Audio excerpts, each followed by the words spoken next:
Hello, everybody, and welcome to our Inner Journey podcast with Loredana Climena Stupinean.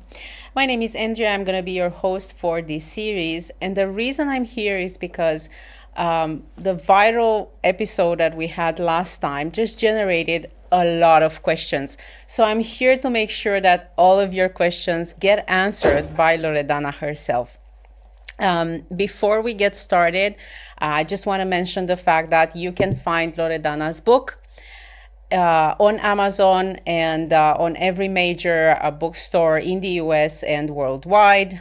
It's a bestseller book for a reason, so be sure to check it out. You're going to have a link in our video description. Welcome, Loredana, to your own podcast. Nice to meet you again. I hope you're ready because I have a host of questions to ask you. I'm looking here, there are quite a lot. Yes, they are. And they're not really easy questions, you're going to see. But I know you can handle them, right? So I'm going to start with the first one. I think it's the most dangerous of all, in a sense. So, Loredana, what is consciousness, really, if it cannot be located anywhere in the body or the brain? Well, isn't this the question that it's kind of preoccupying also neuroscientists, also spiritual people, also psychologists, and so on and so forth? So it's natural to have been, raised as a question, as a primordial question over here, because it's not something that you can point. It's not something that you can figure it out. And being so intrigued and so abstract, I may say, it leaves a lot of place to be interpreted. And everybody comes with his own answer, because in the end, what is truth? Yeah, each and every one has a slice of it. And therefore, we are so many in order to interconnect with our slices and eventually create the ownness, the real truth. And I made this parallel because the same I may say about consciousness. Since it's not something that you can pinpoint, since it's not something that you can define as a physical, material, thing, I may call it a state.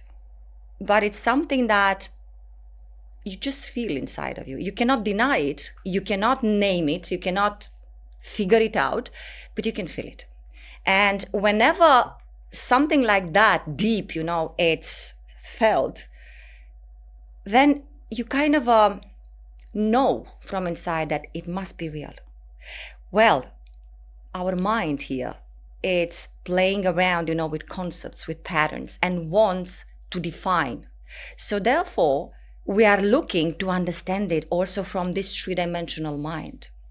And it comes to trigger us, to intrigue us, and I like to play a little bit with words in English because it allows us, to discover more about the identity of terms, of language. And we will talk about a little bit if it is or not a question in it, because it is important, the language, a lot. It's a technology that it's given to us as a tool here to operate with. So just to summarize, consciousness, not being a thing that you can name, rather a state that you feel, you need to let yourself so deep and so calm to lead yourself into that place of silence, of calmness, where you allow yourself to feel it. And then you cannot deny it. Sounds really good. In a way, it's like electricity, right? We cannot see electricity, we cannot touch electricity, yet we cannot deny electricity exists. And hey, it helps us every day, right? Absolutely, like the brainwaves, like the broadcast, the TV broadcast, the radio broadcast. You don't see it, but it's there, you hear it, yes? With phones, the same we do, yes? You don't know how it's done, but yet you talk to your friend in Australia or in the States, which may be, by the way, in different time zones. So in terms of the States, you may be in the future, but in terms of Australia, you may be in the past. So here we have also, time doesn't exist, equals illusion, So in a way, we are time travelers as well, right? Absolutely. Tell us a little bit more about how do we get to that place? Because, it's easy to conceptualize and say, well, you need to still yourself down, and you're gonna start feeling this feeling of consciousness, right? And it can feel differently for everybody, that's for sure. Just tell us a little bit about your experience, and what is your favorite tactic, so to say, to still yourself and to get to that place where you can actually feel consciousness? Well, as we said, and thank you that you brought, the ball. I'm looking here, to the questions just to remember to stay focused, and answer to the point. But it's good that you brought here the experience. My idea is that you cannot talk about anything just from pure theory, because basically theory, it's kind of a born out of experience. And therefore, experience is the leading factor in here, or tool, if you want. So consciousness cannot be discovered without so-called tools, yes? And I like to call them tools because they are so present in the mass media, but with different connotations already very, or totally, misunderstood. And I'm talking here about meditation, okay? Well, they talk about mindfulness, they talk about so many concepts, they are nice, and everybody now is a psychologist, everybody now is a mindfulness, whatever coach is, and everything, in 2 weeks, you are already a coach. Well, I'm sorry to disappoint without disregarding anybody. It takes a lot, and it takes years. Each and everybody, has his own timing and his own created time that he allows himself to discover the real essence of who he really is. Because in the end, consciousness needs awareness. How do you find out about yourself? Well, you need to find this place where in silence, in calmness, you allow yourself to discover, what is it, that thing that I define me? Who is I? Looking into a mirror, but fully, completely into your eyes, asking the question, who is I? Who are all these things, that I may call myself I? Is it what others define me as I? Is it what I have learned through adaptive processes of being educated, being raised by families, because maybe there are people that do not come, just and they are born in one family, they have foster families and also forth, yeah? So who are you? Are you defined by all this and that's it? Or you are much more than that? So in order to discover that, you need to give yourself, to allow yourself to stay with yourself, maybe even in darkness, okay?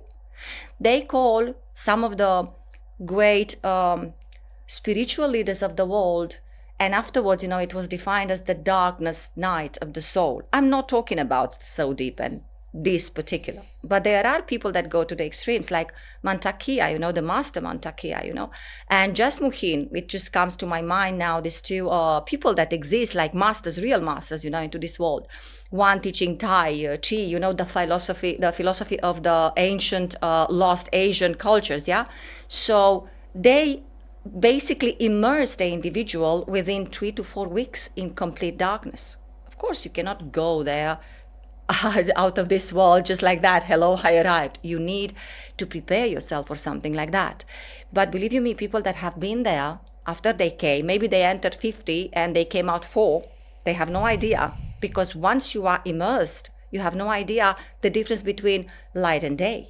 And of course, within all this time, you do not eat. I'm not talking about that extreme, but this exists. If you really want to go deeper, well, the first step that I suggest is take a little bit of time with yourself, maybe before going to sleep, maybe on a Saturday, maybe on a Sunday. It doesn't have to be a long time, but meditate. And what is meditation? Meditation is when you give a date with yourself. And I like to call it like that because we like to go on dates with strangers, but we run away from dates with ourselves. When I allow this me to meet the other me, the full me, then I will understand. Or maybe I will be curious enough to let the space to come the understanding towards me. Who am I? And yet you need awareness. You need full presence. You need full attention, because we named already in this 3-dimensional world, we need 3 things in order to manifest. And like in everything, we have here also attention, presence, yes? You need all this awareness, yeah? Attention, presence, awareness, in order to understand what is consciousness. And let yourself feel it, because consciousness does not need proof, okay? So just to summarize, find a place, allow yourself to be on a date with you, to discover who you really are. It requires attention, full presence, and awareness. And then let yourself feel it, because it doesn't need a proof. It will come. Amazing. Thank you. So here's a question from Monica, and she says, why does consciousness so often express itself through the body as intuition, gut feeling, or sensation before it becomes a thought? Well, again, we have this complex body, okay? I call it a machine, but it's not properly called, yes. I like to make this parallel because we can understand it just for the exercise of the mind, yes, we can understand it better. And let's put it like this. When you are born, yes, you're a baby having no idea about this world, okay? And you need guides, whether it is mom, dad, grandma, aunts, foster families, whatever, but you need guides into this world, okay? So how would it be if somebody would give you, as a baby, yes, the keys of a Ferrari to ride it? What would you do? Okay? So guess what? The body is so intelligent that knows to preserve its life in every single environment once we will let it do the job. And here comes, the answer of this question. Because the body, the nervous system, it processes information faster than cognition, okay? So it is not translated into the language, what we feel. Therefore, we have these gut feelings. When you are in love, for example, another very evident, yes, it's you have these butterflies in your stomach and you say, oh my God, it makes me feel like that. Do you have butterflies? Yes, that means that you are in love. Or this gut feeling, that we call intuition. You have it. It's there. Why? Because the body senses. It was, if you want, my great mentor, and I will never stop, mentioning him, Bob Proctor, he was saying it, that we can compare or we can locate the subconscious mind into our body. Or if it is to make a full comparison, the body becomes the subconscious mind, and hence the reactivity, yes? So it is like a primordial interface with what we call the environment, yeah? So of course, consciousness that it's not out of this world, yes? It's a state, a feeling, yes? It is first perceived, yes? By this machine, by this tool that we are, again, blessed with, yes? The senses. And believe you me, we don't have just 5 senses. There are many more than that. So, again, just to summarize to this question, the body knows before the mind can explain. So remember this, you don't have this body to treat it with ignorance. It's on the contrary, give it respect, because many times it is that tool, let's put it like this, very simple, that will lead you to the correctness of what you should choose, okay? I don't want to put good or bad, okay? Because there's no such a thing. But what is good for me may be bad for you. Therefore, what is correct for you in terms of your path, okay? So remember. So because you mentioned Bob Proctor, who is a common mentor of ours, right? I remember this very nice exercise that I learned from him that I think would help anybody just truly understand that we are not the body, we have a body, right?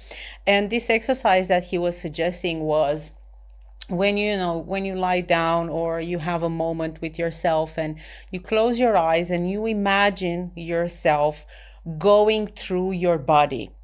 And you yourself, you're going through your mind and you imagine, how is your brain? How's the back of your nose? And then you come down through the throat and you go to the shoulders and you're exploring your body on the inside. And I myself have done this exercise many, many times. And it just helped me detach myself from the idea that I am my body, right? In the first years of experiencing, more, that we are more than just, the physical mind, and this is, the world is more than just, whatever you can touch. I feel it's a great exercise. So it just popped into my mind when you answered this question. Just to add a bit more to this exercise, I know it, of course. I've worked closely, with Bob, and it requires awareness. This is what he was basically talking about. You need to become aware. And becoming aware, you become aware of the greatness of who you are, just going, piece by piece. And Joe Dispenza, Dr. Joe Dispenza, he has meditations that he is conducting, based on exactly this, feeling the awareness, feeling the space, all around you. So don't stay only to the body. It extends, But this is the first step. Yeah. Here's another question. What happens to consciousness when we dream? Like, do we lose it, or does it shift into another state? Well, what is the awakened state and what is the dream state? Now here, it's quite an interesting question. I don't know who brought it, but I just read it. Reality in itself, it could be an illusion, but it is the creation of each and every one of us. Okay, so the awakened state, it's different from the dream state as it is in the definition itself, yes, of the term. So in the other episode, I mentioned about a mentor that I had a long time in the first year of my university. And this was a Padre Germinario, we were calling him. He even wrote books, about what he came to talk about, yes. And this Padre Germinario, he was cardinal for 40 years. And he came to us asking us this question. And I remember that the translator that was then, she could barely translate. And we just told her stop because it's just losing, the transmission. It was so intense. So the question was, do you think that you're rather alive, or this that we call life, it's rather the death? So it's the same question if we are to make a parallel, yes? What is the awakened state? Is the awakened state the real awakeness? Or it might be the dream state? Because you see, when you dream so vividly, there are many types of dreams. And nowadays in neuroscience, we are investigating what exactly is happening, because this is what neuroscience does. How is it happening? Yeah. What is exactly happening? So it tries to translate, in patterns, if you want, in protocols. So we can afterwards, use them for other people, even to treat, so-called illnesses. And I will explain this even later. When you are in whatever state, as you said, we are travelers, we are time travelers, we are real travelers, if you want, yes? We are shifting our awareness from a state to another state. And aren't we doing this all through the 24 hours? We know now the brain waves. What are the brain waves? Tesla told us that when we will be able to understand that everything is frequency, it's energy, it's vibration, then we will understand the language of the universe. So here we have the brain waves. These are nothing else but frequencies, yes? We have thoughts. Electricity, yes? What is a thought? It's electric. What is a feeling, yeah? So the heart has the capacity to combine these two and to transform them into an electromagnetic field. So we are what Tesla already said, yes? And it's long time already known by the spiritual communities and ancient civilizations. Even though they didn't have the technology we suppose we have now, yeah? So we don't know. But what I want to underline here is that the so-called state of awakeness, yes, it might be a beta brainwave, yes, because they start beta. Don't ask me why. They don't start with alpha. You know, both of us, we speak Greek. The first letter of the Greek alphabet is alpha. It's not beta.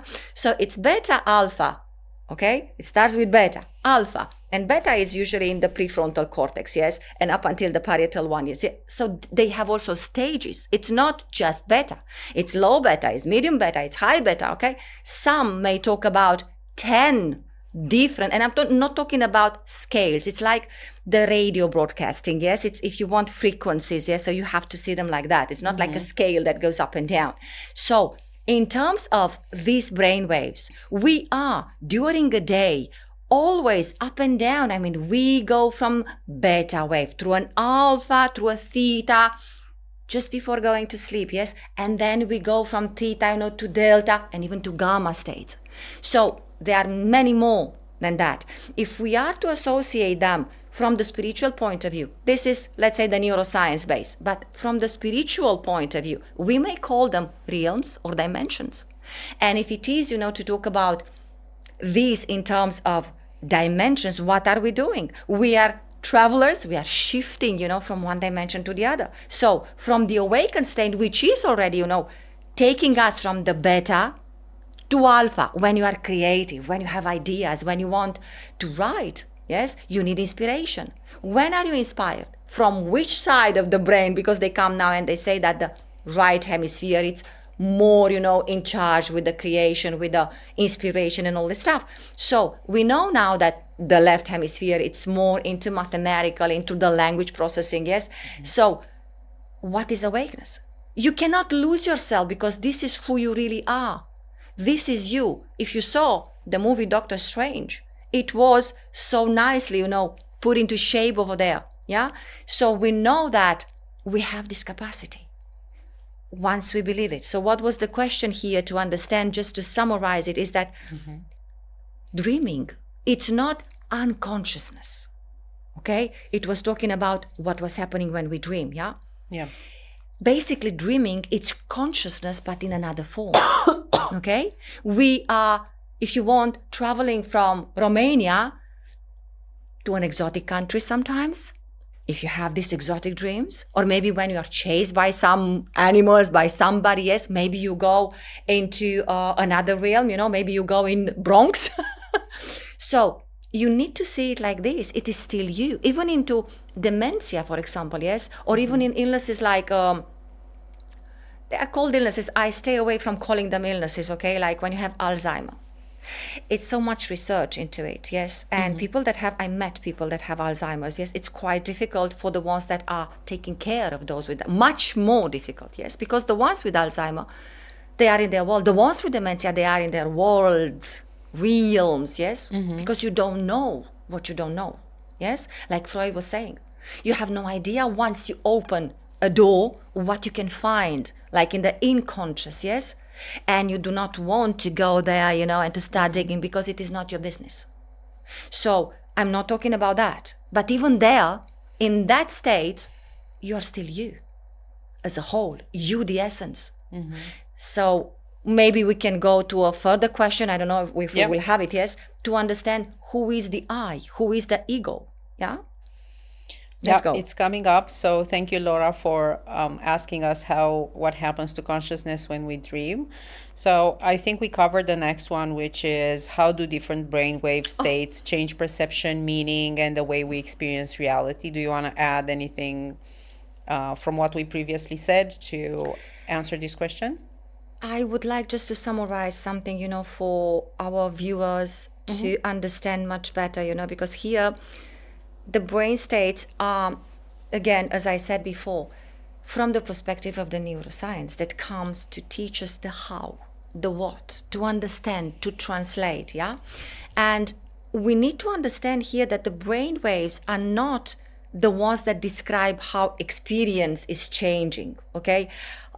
It's not what consciousness is, if you want. So we do not need to go to that territory that will define consciousness for us. Again, I do not want to let as an impression, for the viewers that consciousness can be a definition, can be put into a frame and have a definition, okay? It's a personal experience, if you want. So that's it. Okay, perfect. So here's the next question. What happens to the sense of I across these different states of consciousness? So it's exactly what I was thinking about, because this is like, it's flowing, from whatever the discussion was going towards, yes. So what is the self? Because in the end, the I, it's the ego. And so many people, come and talk about letting go. Let go your ego.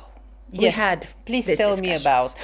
Let's talk about letting go. And there are so many people, that advise this.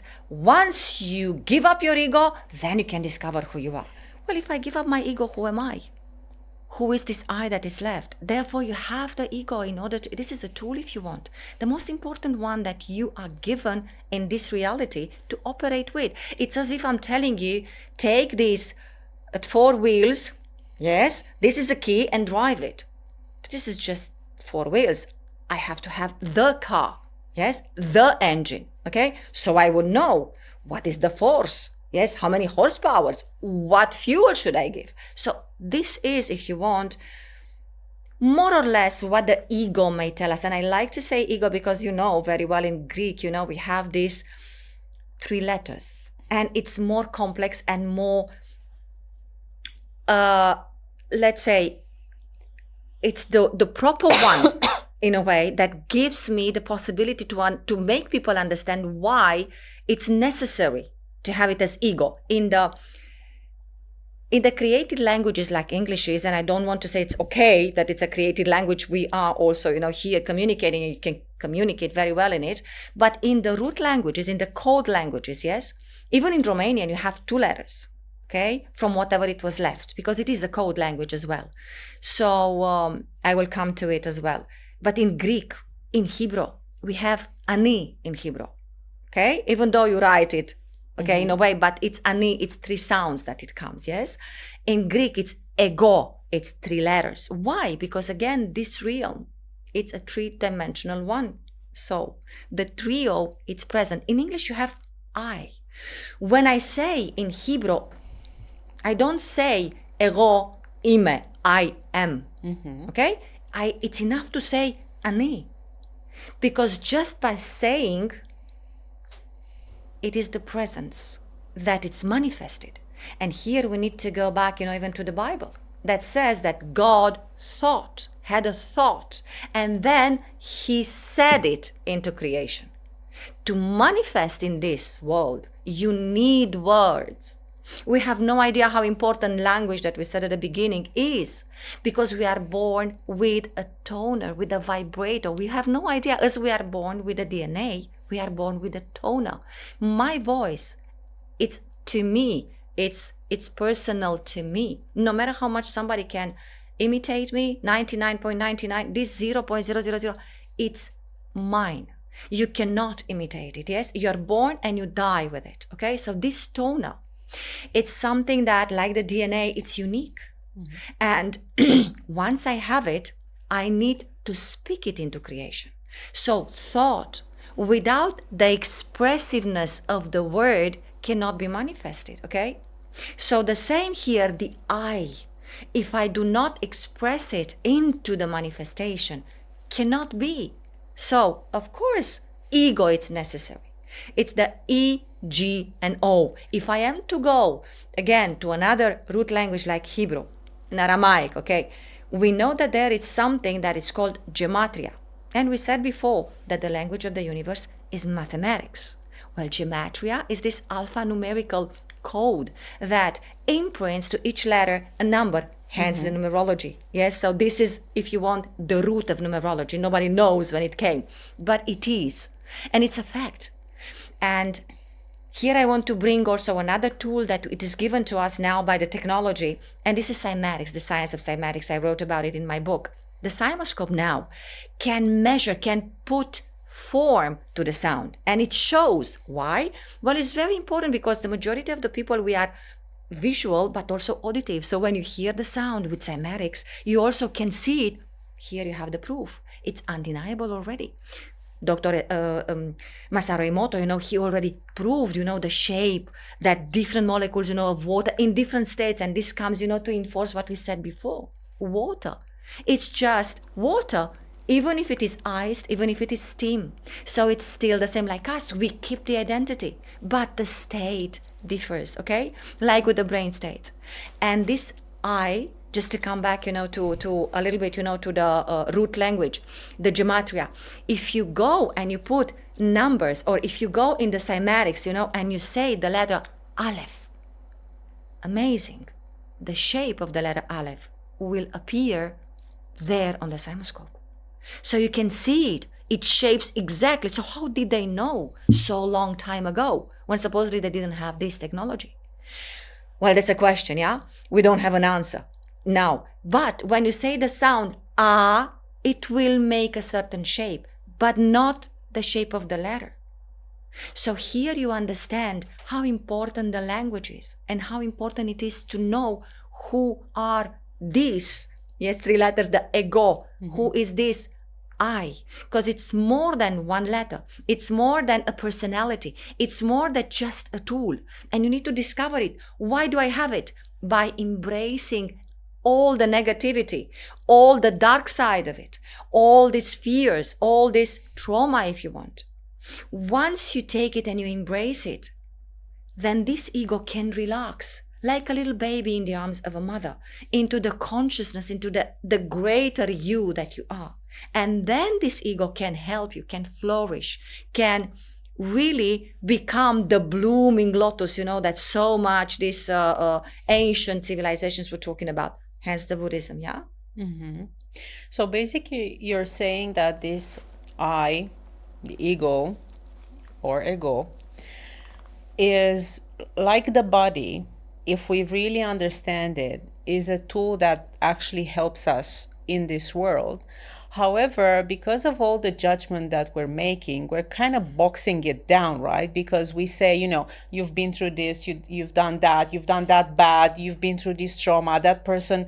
So all the judgment that we ourselves reflect back into our lives, right? When we see ourselves and we say, well, I did this, or I went through this, or we're just boxing this amazing tool down and we're not letting it help us. Why do we do that? Isn't it easier to have an scapegoat and always blame somebody? Well, this is the victim, okay? This is the role of the victim. We all do that because we are taught, and we know that. We are not taught to be authentic. We are taught to adapt, okay? This, we said it in the first episode. But this is another aspect here.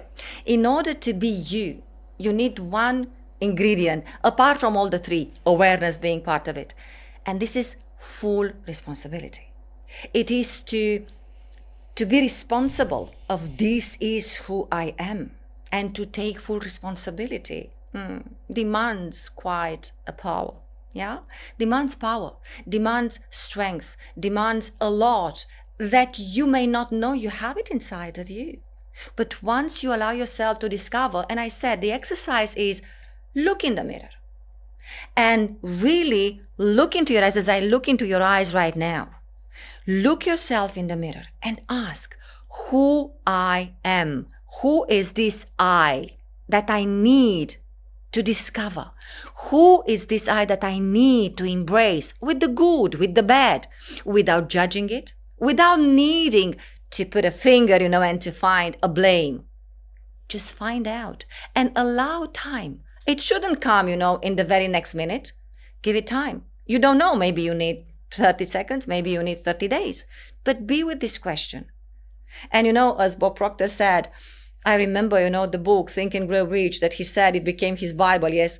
At the beginning, when he was advised, to do this, if you want, affirmations, but it's not just simple affirmation, yeah. It was like weird because at the beginning he said I was repeating, things to myself in the mirror, looking to them. I said, this is not me. I was not believing them. It was hard to believe it, yeah? But give it a try. Because, we are here to fake it till we make it, okay? We are actors in our lives. So the role here is to become the best actor, to play the best you can. So you get not only the Oscar, 300 billion Oscars, for you, for being the best actor of your life, okay? Amazing. So here's another question that talks about adaptation, but in a different way. So the question is identity something fixed, or does it adapt depending on the state of consciousness we are in? Well, again, as I said, before with the I, identity is fluid, as the I is adaptive. We said it before, yes? We are not taught to be authentic. We are taught to adapt because the world comes with different experiences, different challenges, yes? You are once in a kindergarten, you then go to school. So you find in this environment, we are to interact with each other, okay? Even in the quantum physics, we know that the observer is part of the experiment, okay? So reality, it's not outside of us, but it requires the interconnectiveness. So I don't know if we are going ahead a little bit, with our discussion, but I would like to stay, still with the identity, and maybe we'll go there. Just to mention that many people, say that with all this quantum exercise, this demonstration, that one particle, it's not necessarily coming into wave all the time, but it depends of who is observing it. Yeah. So when you are the observer, you bring into this experiment your own paradigm. Okay. So this is also with the identity and the states. Therefore, it's fluid, it's adaptive. Okay. Because you have to behave in a certain way with your boss and in a certain way with your husband. Okay. Or in a certain way with your mom, and in another way with your dad. Okay. So when you encounter an authoritative person, then everything adapts or changes, and you need to shift. You cannot speak in the same way with a child as you speak with an adult. Okay. So identity needs to be fluid, and it is part of who our personality is. You do not lose it, even if you're in a coma. Well, then the story is different. But just to, not to paraphrase it, but just to give it a little bit of a boost, to the identity. It's state dependent, if you want. You understand here? Because personality is an expression. It's something that you are shaping internally and externally, okay? By your thoughts, by your habits, by the paradigm, okay? And it cannot be fixed essence. Your essence, who you really are, it's also fluid, because nothing in the universe is fixed, okay? But yet, like the seed, the seed, it is the essence of the apple, okay? The same, it's our essence. It is fixed in this understanding, yes? Just to be clear here, okay? When we talk about the essence, it is a movement. It's in a constant movement because it needs to adapt, yes? But this is the identity. Therefore, we have, if you want, like this body like a coat, but we are not the same every morning. So today, I am not the same person like yesterday, and I will not be the same like tomorrow. Okay? Each and every moment you change. We know already, from epigenetics, the environment changes us. From the biology, we know that 28 days, and we are completely changed with the cycle, with the menstrual, So we know all this. Amazing. So this kind of goes into the next question, which was, how much does environment, like relationships, food, substances, daily interactions, shape our state of consciousness and our identity? And this is pretty much what you said before. And we change, like the cells in our body always change. So Absolutely. This means every interaction then puts an imprint on it, right? Absolutely. Because, what is the epigenetic telling us? As I wrote, here, Brian Lipton, long time ago, he already mentioned the fact that when you put in the same cell, mother cell, yes, in different petri dishes, but through different environments, you observe different things, different results. So how come? So the environment, basically, it's not just the environment that it's influencing, it's an interconnection.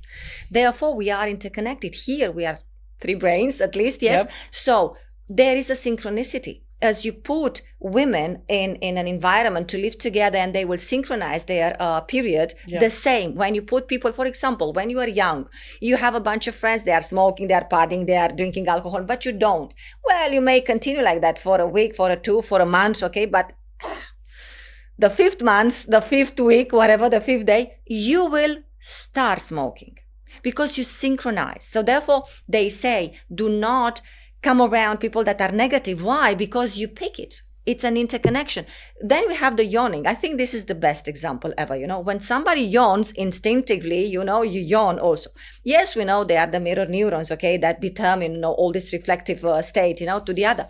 But it's more than that, because we know the brain it learns. This is what it is. And as we said, from the previous questions, when it was the first question, yes, when we discussed, about the brain and how adaptive it is, and the body, that it's basically ahead of the mind, because the brain, basically this nervous system, yes, that we have, it learns, like you learn to walk step by step, like you learn to speak. Yes, language is a learn mechanism, is a learn tool. So the same here. We learn through patterns, through repetition. Yeah. So once you learn, then it becomes a habit, and you do it unconsciously, and subconsciously, okay? Because there is this huge library that we call the subconscious mind that has it all, whether we like it or not.